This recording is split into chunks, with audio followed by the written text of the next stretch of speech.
But you have said that perhaps Hamas miscalculated by looking at all the domestic problems Israel has within its own politics right now. Um, do, you, Absolutely. do you think that that was actually, though, a factor when it comes to military readiness? Did it leave your forces vulnerable?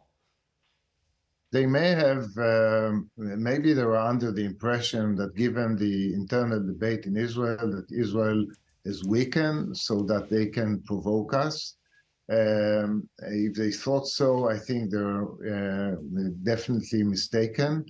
You have to know Israelis to understand that when Israel is under attack, Israelis close ranks and they fight together. And there's no opposition coalition right now in Israel. There's no debate. All reservists are volunteering.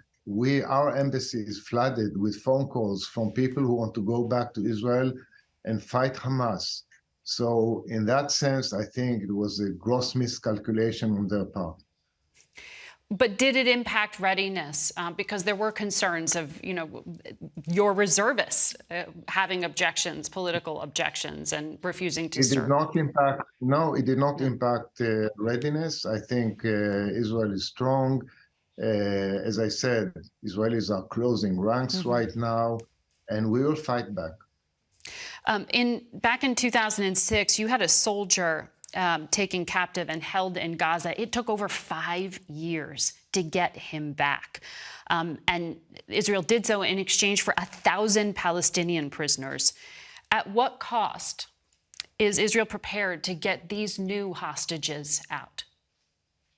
I think it's premature to discuss that. I think we just attacked yesterday. Yeah. We understand that there are probably dozens of kidnapped Israelis and others in the hands of Hamas. We'll have to deal with it in due time. The whole issue of hostages is a very sensitive issue. I think you know it from your situation in the US, and we have had experience in that in the past. It's a very complicated situation, but I think it's premature to discuss any deals or prices or whatever. Right now, we are at war. Are there Americans among those hostages? I understand there are, but I don't have details. You don't know the numbers or No. ability to retain them. What is it that Israel and your prime minister is asking of the American president right now? So there was a very good phone call between President Biden and our prime minister yesterday.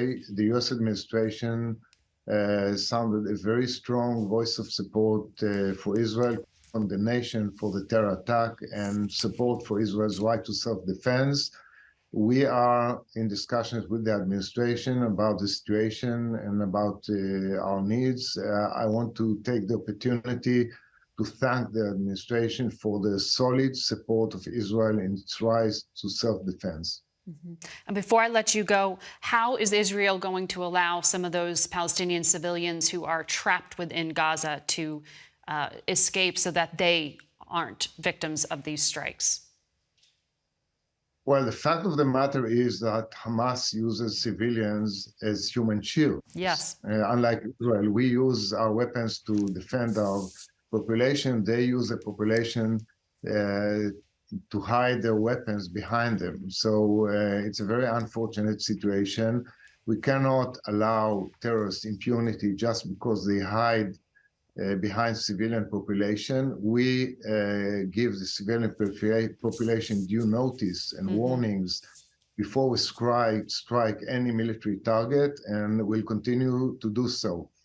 And to the extent that the population of Gaza is suffering, I think the address for this question is Hamas.